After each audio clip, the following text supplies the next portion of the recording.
Hey everyone, in this video I'll show you how to add your favorite tokens and coins in the Trustee Wallet app. Trustee is a secure crypto wallet that supports a wide range of cryptocurrency. By adding your favorite coins, you can keep track of prices and manage your crypto easily. And let's get started.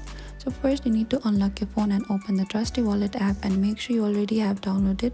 If you do not have, so you can go to the App Store or the Play Store and you can download it from there as well. And once you reach into this Trustee interface, on the main screen you need to scroll down to the portfolio section. And on the main screen you'll see all the coins currently in your wallet. Popular coins like Bitcoin, Ethereum and USDT are preloaded. You can send, receive or track this directly.